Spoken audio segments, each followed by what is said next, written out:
Well, good morning, everybody. It's good to see everybody. I have been sick this week. Uh, Poor Rob. He's been sick. And I always have some water back here, but I might actually use it today. I know it's not professional to drink water while you're speaking, but I might actually have to do that. But we are in our third week. We're in the third week of our Spring Fever series. And wasn't Lene just awesome last week? She was awesome last week. It's so great to have somebody that lives in your household that can just say, hey, I'll take it this week if you want me to. And she did, and she did a great job. It was great to have a break. But today, we are talking about sowing seeds. And I want to just start today by talking about when Lene and I first decided that we were actually going to do this, we're going to start a church. This area is not what we had in mind. We were not thinking that we were going to plant the church here in this area. We were thinking that we were going to plant it in our neighborhood where we live. There was a new school that was just built, beautiful school, less than half a mile from where we live. And we just thought that would be a great place to start the church, because so many people, just thousands of people moving in to that area, and just, instant people, instant church, it seemed like, if we just started there. And that's a good place to start a church, outside of an upper middle class neighborhood, instant people, instant money. That is the wisdom when you're starting a new church. But I had a dream, and in the dream, I'm not making this up, I had a dream, and in the dream, God sent a messenger to me in the dream. Otherwise, I would have never come to this area. I would have gone with my original plan, but God sent a messenger to me in this dream, and in this dream, the messenger said to me that God wanted us to plant the church here in this area, not specifically the Stone Center, but here in this area. And so I was talking to our Grow team. We've had a couple meetings now. And the Grow team is the main task of the Grow team is to create a path for you and for the people who come in to this church to have a clear and simple path to this abundant life that God offers us. And so I was talking to them the other day, and I was just kind of casting a vision for the future, and I was talking about why we are here. And there are a couple of main reasons why God planted us here in this place. Number one is short term, it's hard, but long term, the I can't think of the word, but the possibilities are endless because we're centrally located. And so people can come from Madison, people can come from Bailey Cove, Hampton Cove, all over the city, and we can make long term, we can make a huge impact on the city being located right here. For many people, the mountain is a barrier. If you live on this side, on the town side of the mountain, you don't want to go over that mountain to church. It's a barrier because you don't go over it every day. But when you live over there like I do, it's not such a barrier. You have to go over the mountain every day anyway. And so that's one reason, because long term, this is a great place to be located. The second thing is that this is a very depressed part of the city, probably the most depressed part of the city economically. We have a lot of homeless people who live in tent cities not too far from here, very, very in close proximity. You have subsidized housing. You have a cultural diversity. You have just all kinds of people and all kinds of situations, and you have great need, enormous need right here in close proximity to where we sit this morning. And so God has put us here because He, maybe not people in general, but He deeply cares about the needs of the people in this area. And he has come, Jesus has come to bring light into a dark world. He's come to bring life to the dead. He's come to bring hope to the hopeless. And guess how he brings that? Through us, through his church, through his body. He is the head, we are the body, and he has planted us here because he cares. He cares about this area. He cares about these people, the people that you see on the streets, the people that we minister to at the homeless ministry right back here at First Stop. He cares about them. He cares about the boys that we minister to at the Harris home. He cares. He cares. You get you get the heart of God. He cares. And because he cares so much, he planted us right here.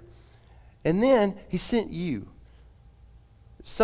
You guys, you have no idea. There aren't words for me to express my gratitude for you. You are a generous people. And you are a people who honestly get it and honestly care, honestly have the heart of Jesus for this area and for these people and for the city. Eventually, we're going to be a force in this city for light and life and hope. It's going to be amazing. And the things that we're already doing, like Celebrate Recovery, every Sunday night and Monday night, the step studies, we're helping people because we do two things here, right? You know what they are. We worship God and we help people. That's what we do. And so today, I want to encourage you in your generosity. And the Apostle Paul was writing to the Corinthians, and he was talking to them about the Macedonians. He was with the Macedonians, and he was bragging to the Macedonians about the Corinthians, and he was bragging to the Corinthians about the Macedonians. He was always encouraging these churches. And so he's telling the Corinthians that a group of them are coming to visit them, and he's reminding them of a promise that they had made to welcome them and to take them in and to provide for the needs whenever they come. And so Paul he's simply encouraging the Corinthians, and I want to use the scripture today to encourage you. He says, remember this, whoever sows sparingly will also reap sparingly, and whoever sows generously will also reap generously. I planted a garden a few years ago, and I took half of my backyard. Lene, it was kind of like that movie Field of Dreams when he was plowing under his corn. Everybody was like, he's crazy. And Lene said, you're crazy. I went out and I put a fence up about the middle of my backyard, and then all this area over to the right in our backyard, I plowed it all up, and I put in an irrigation system and the big sprinklers that stuck up. Well, it looked good. It really did. And then I planted the garden, and I realized something during this whole experience. Gardens have to be maintained. They have to be maintained. You have to go out there and do things. You don't just turn the sprinkler system on. You got to go out and get the weeds, and it was a whole lot of work. But I learned that whenever you plant a lot of seeds, you get a lot of stuff. And I planted everything that first year. I planted corn, beautiful corn. I planted okra. I planted tomatoes and peas and squash and cucumbers. And I mean, you name it, I planted everything. And it all came up. And it all had to be weeded and picked and all of that stuff. So whenever you sow generously, you will also reap generously. That is just a very simple concept that we can understand. Each of you should give what you have decided in your heart to give, not reluctantly or under compulsion, for God loves a cheerful giver. So each of us should give what we have decided in our heart. Notice he didn't say, you should give this much. He said, what you have decided in your heart. In the heart that Jesus has put in you, this heart of flesh, the spirit that God has infused into your soul has changed your heart. And now he says, whatever you have decided in your heart to give, don't do it reluctantly or under compulsion, for God loves a cheerful. He wants us to be cheerful in our giving. So, as I've told you before, tithing, the 10%, I believe is an Old Testament concept, and there's a New Testament, New Covenant concept where we give everything. Not only do we give ownership of all of our material possessions to God, but we give him our heart, our mind, our soul. We give him everything because he deserves that, and he wants to take us and mold us into the image of Christ. And so he owns everything. So in this new covenant, you pray, you ask God, what is it, Lord? What would you have me to do? And then that's what you give.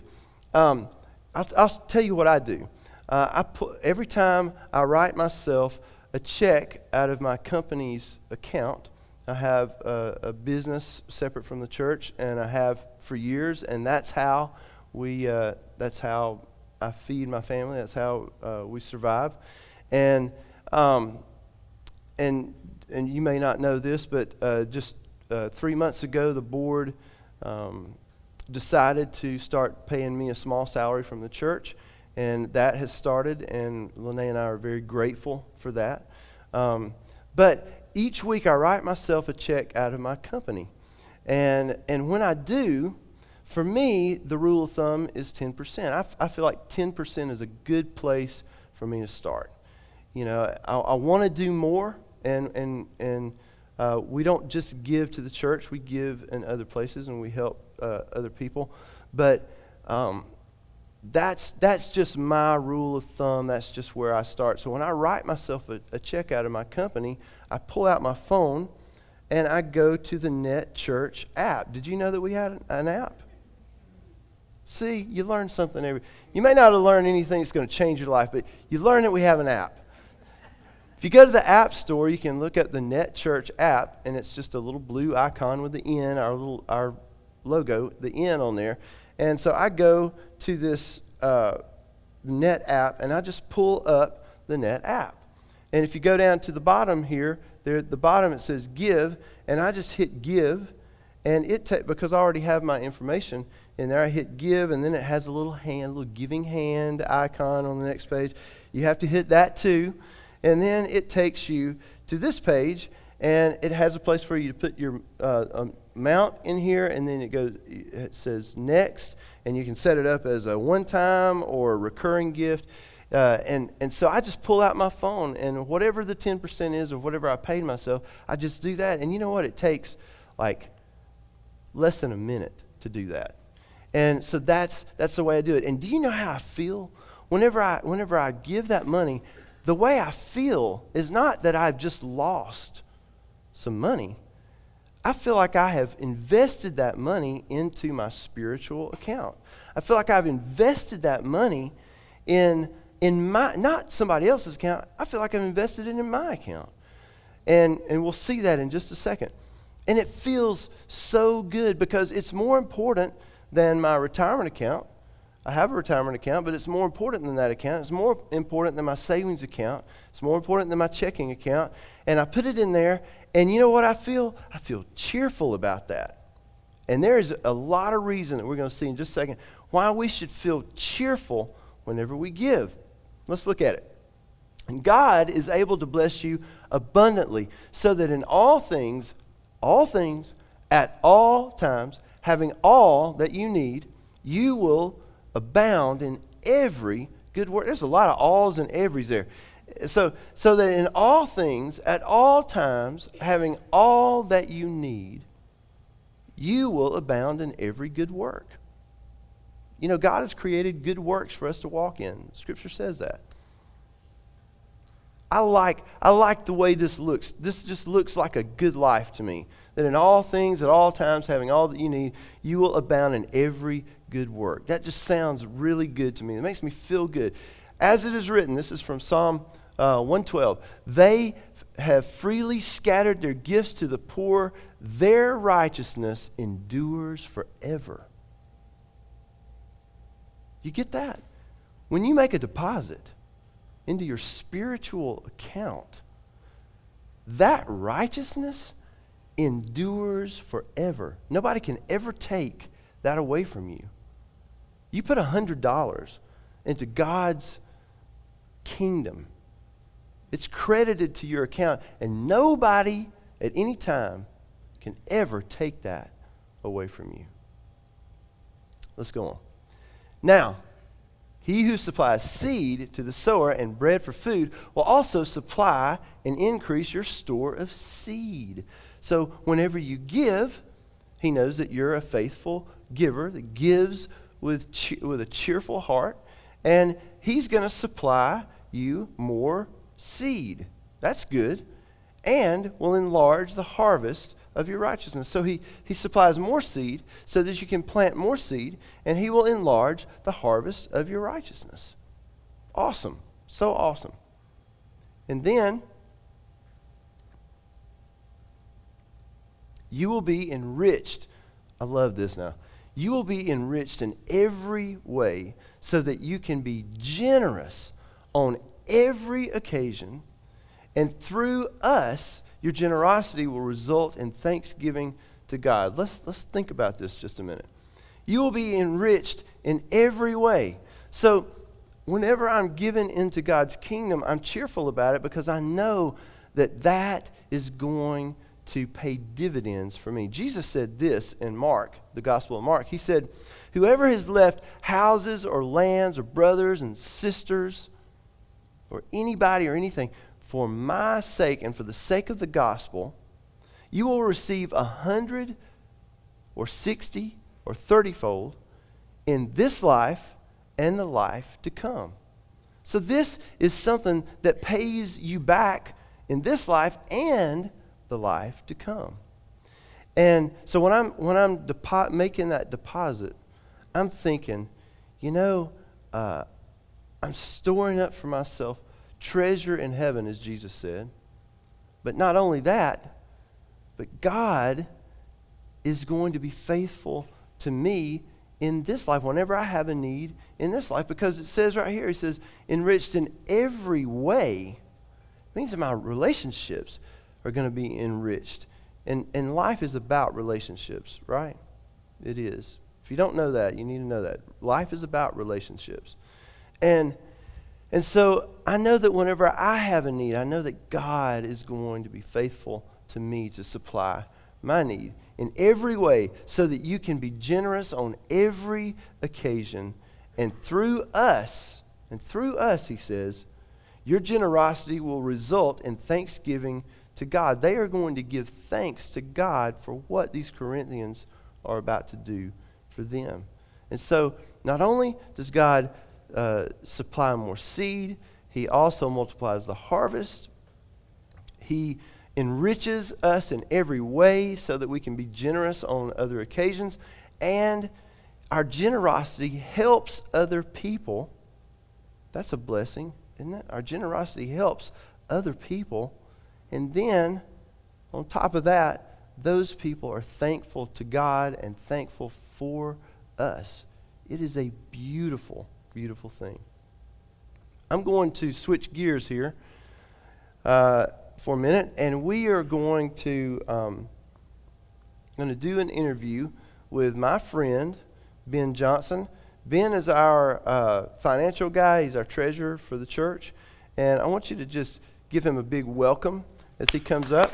So Ben is a good friend of mine. I'll tell you what I like about Ben.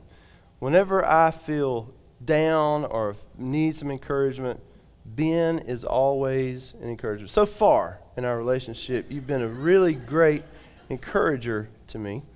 And Ben's wife, Julie, she's a part of our planning team and a part of our grow team and has a big part in any kind of event that we have planned in the past. She's always helped us with those. And so their family means a lot to this church.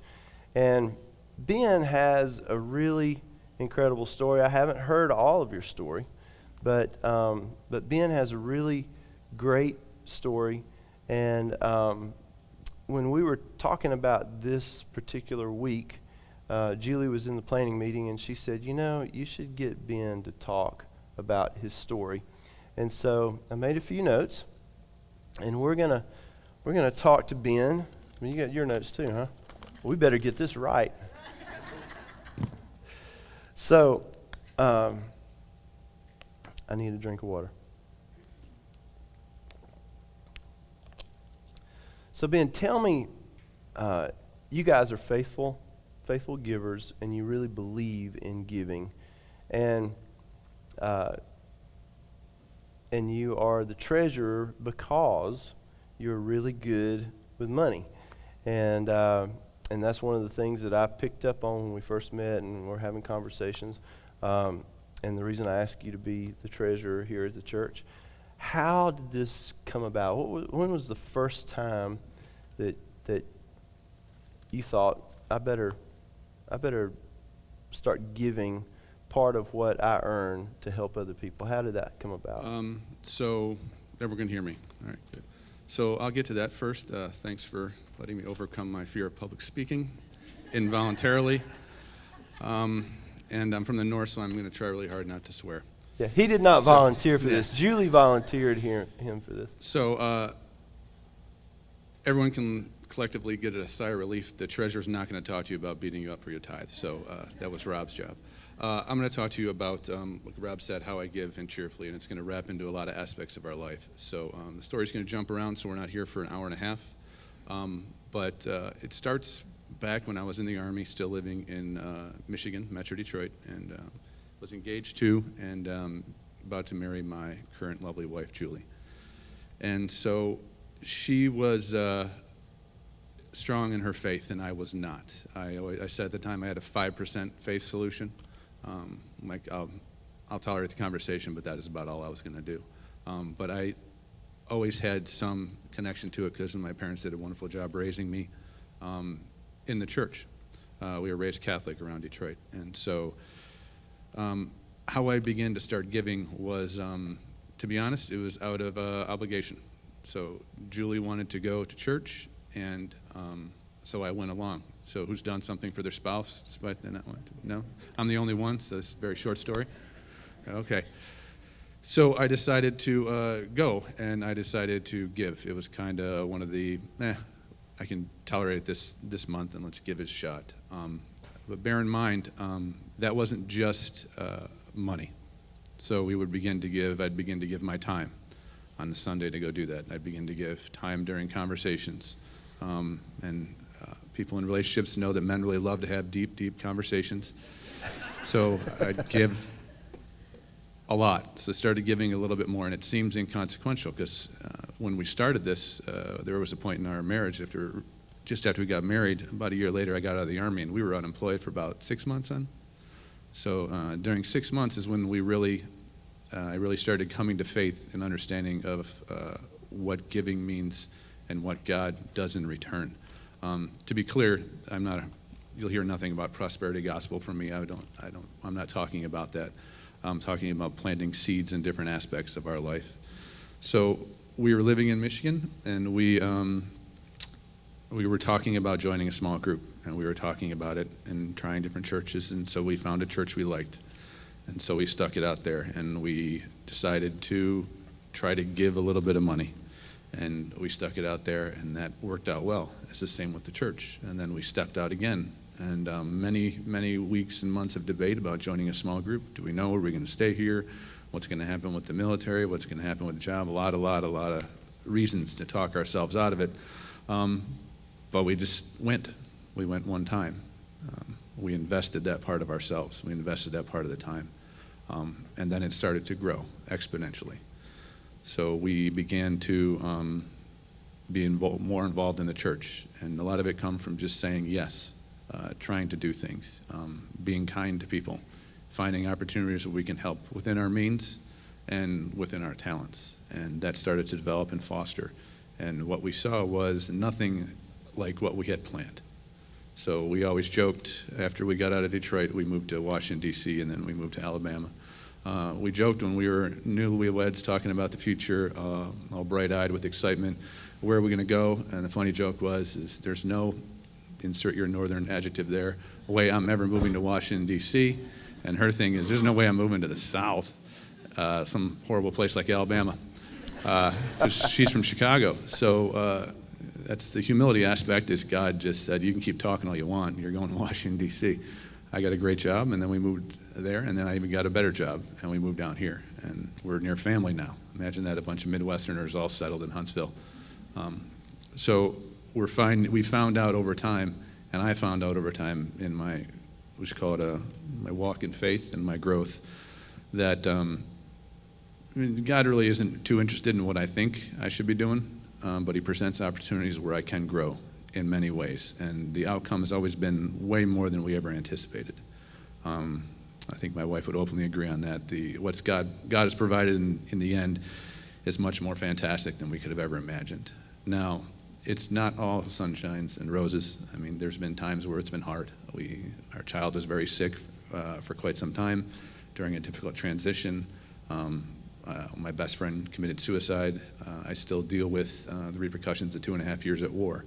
So it's not easy, but it turns to be minor problems. Those are weeds. We're going to talk about gardens in a minute. He stole all my garden analogies literally in the first 3 minutes, all of them. So we can consider those weeds, weeds in Rob's giant garden. But the fruit has borne itself, and it's been very beneficial. So does that answer your very short question? I don't think you answered my question. No. So when did you? So you first decided to give, but it was not. From what you just said, it was not. It was not like a tithe or something that you did you were faithful about every week or every month. You said you started to give. Y'all began. Yes. So back to the original question. So we started to give what we could, and what I thought we could at the time, and it was little. It was not a lot of money, and so over time, my father taught me an immense amount about financial planning, and I read about it extensively. So I understand the opportunity cost and the lost cost of giving and donating money. But I realized it fully enriched our life in every other aspect. And so we began to give a little bit, and then we began to give a little bit more. And as life allowed, we began to give more. And we're at the point now where we tithe. And then, like Rob said, we give in other places, sponsoring children, helping out with charitable events, doing those things. We put ourselves in a position to do that. Does that mean there's money pouring out of the Johnson household? Absolutely not. But we make it a priority, because coming from a person who was cynical for many years, I will argue and browbeat you to death the benefits of it, the benefits of giving, the benefits of giving yourself and giving your time. And it all starts with one little step.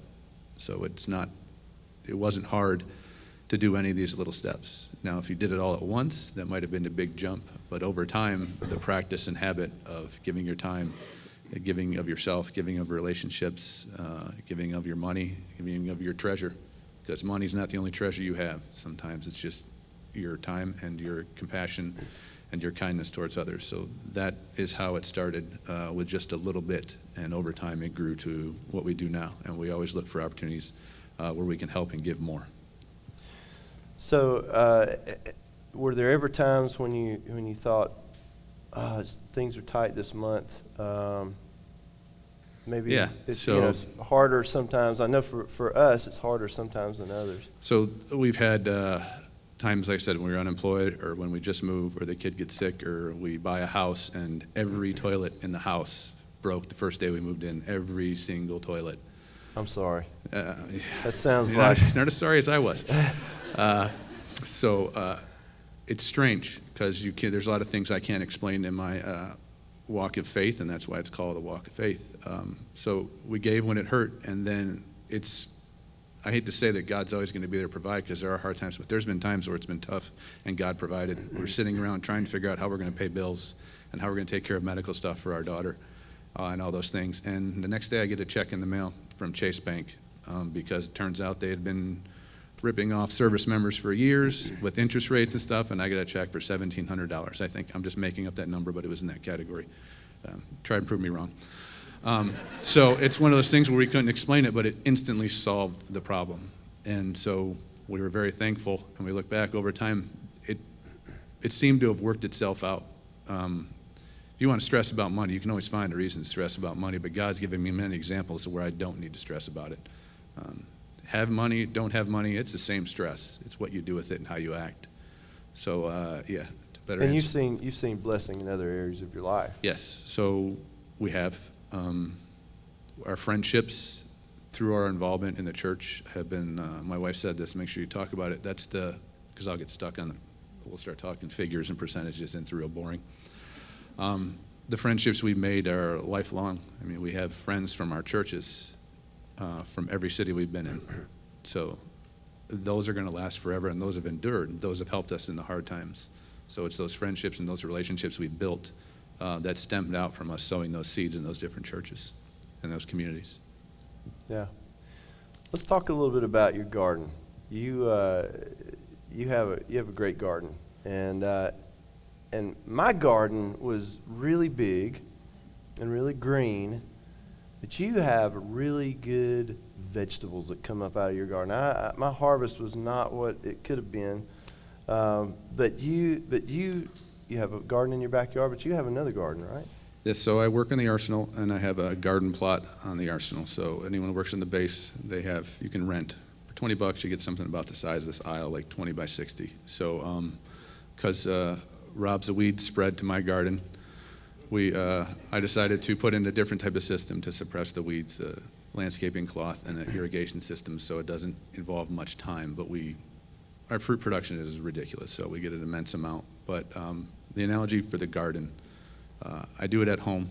I see it as sowing seeds, and in the arc of my journey with God and the arc of the understanding, my wife articulated this very clearly to me. So God sees everything, whereas we don't. He can see the outcome, whereas we may get stuck on the individual portion. So if I take my kids, Scarlett and Lincoln, Scarlett works with me diligently in the garden. Lincoln just tears everything up. So we get to plant twice as much every year, half the harvest. So I can show my daughter a seed. She's not understanding the nutrition or the organic stuff that her brother needs because of his ailments, the food that she's not seeing the outcome in the end of him being healthier. She just sees a seed. So in our walk with God, right now, you may be seeing the seed, or you may be seeing the sprout, or you may be seeing the plant as it comes, and the photosynthesis, and the fruiting, and the pollination. You may see one little spot at a time, but God's seeing the entire arc. So my analogy is that you may not understand or you may not see what God has planned for you, but if I don't weed, if I don't water, if I don't make sure the soil's good, if I don't do my portion of it, that's never going to happen. It's very obvious in the end to a gardener. And one thing I say is everyone's got hobbies, everyone's got things they like to do. Is anyone a gardener? Raise your hand. Okay, so we got a few gardeners. So gardening is one of those hobbies where you don't get a lot of chances. So you can be a potter and you can throw 10,000 pots in your lifetime. You get X number of seasons when you're a gardener, and when your back gives out and when you can't do these things, your gardening days are done. So you've got to increase your knowledge if you're going to be serious about it and be diligent and focused, because you only get a certain amount of time, a certain number of seasons, because after that, you can't garden anymore. So I see that in my life journey as there's time to make mistakes, but there's also time to learn from them and time to keep your get bad habits away and your good habits going, because God sees the arc of it, and you got to try to get it right every time you can and keep working at it, because you can't get lazy in it because it doesn't help. So your motivation for, getting your garden plot ready and doing all the work that it takes to plant and to keep the weeds out and to irrigate and all of that stuff that you do, and then the harvest, you're always motivated by what? You see the end, right? I mean, you're motivated. Your son needs Yeah, so organic. The main motivation for me gardening, there's lots of ancillary benefits to it, but we try to make sure we can put the best food in front of our kids as possible, because our son's had some ailments, and the doctor said if you can get him away from all processed foods and chemicals and things of that nature, it'll help him dramatically. So we do that.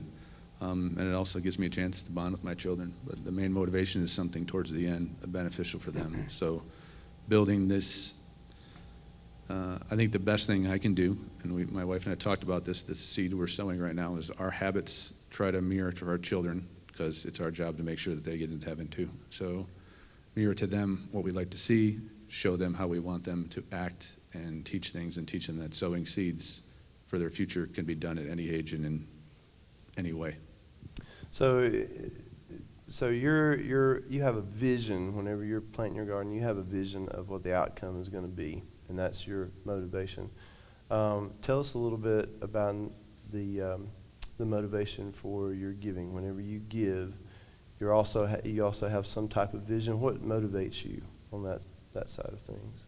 So when we give, now I don't think about it anymore. I don't think about the amount on the check. I don't think about the time. There's a greedy impulse where I think about the feeling. The cheerful giver.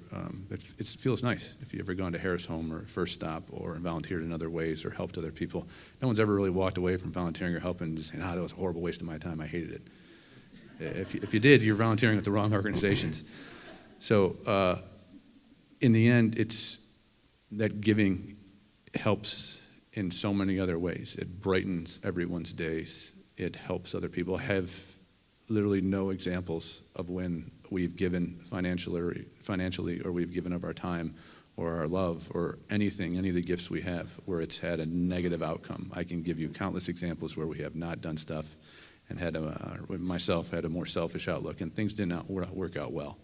So try to live by, and I mention this a lot, and I'm not so great at it, like the kindness. Just one of the parts of giving is just giving people a better experience than you could give them a bad one. Do you know what I mean? Being kind, being nice, paying a compliment. All these things are simple, easy, and free. And it's easy to say in church when we're surrounded by people that generally do that all the time. But try it. I try to do it with the people that are not friendly, that are not nice to me, that are not pleasant human beings, if you would categorize them as. And in the end, I've never been punched in the face, well, because of that. So that's never happened down here. That's one of the things we try to do, and I try to say is we try to be kind because it's free, and it's easy to lift someone's day. And again, try it, see if you feel horrible after doing it. If you feel horrible, let me know, and I'll set some time aside and we'll talk about it, and we'll work on some methodologies. So. Is there any last thing that you'd like to leave us with? No. I went through all my notes. Very straightforward. Well, Ben, I'll tell you, Ben has a huge heart for the kids. He has a huge heart for people in need. And this is the kind of treasure you want in your church. He's not afraid to spend money on the right things.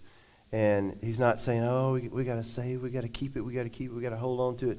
He's saying, no, we've got to be faithful with what is coming in, and we have to spend this money on helping people and doing the things that we need to advance the vision of the church.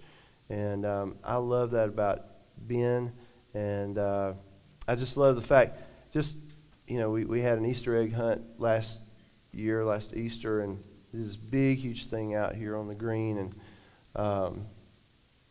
and there were probably a couple thousand people that showed up that day. And Ben had fruit for the kids whenever they came in. He was afraid that some of those kids that came from this area may not have food to eat that afternoon when they went home. And so not only did we provide food for them when they came, but Ben went, I think, out of your own expense, a lot of it, went and bought fruit, something that they could carry home that would keep, they could carry home and that they could have that afternoon and the next day. And I just saw his heart then for people and for people who have needs. And I knew that we had the right guy, the right job. And I want you to join me and just thank Ben for his service to us. Thank you. Thank you. And I'll say one more thing. Rob doesn't mention what I remember is when I was the Easter Bunny, I got punched in the crotch at least 10 times. The word crotch has never made it into the message before, but that is the best way I could phrase it. But yeah. Thanks a lot, Ben. Love you, man.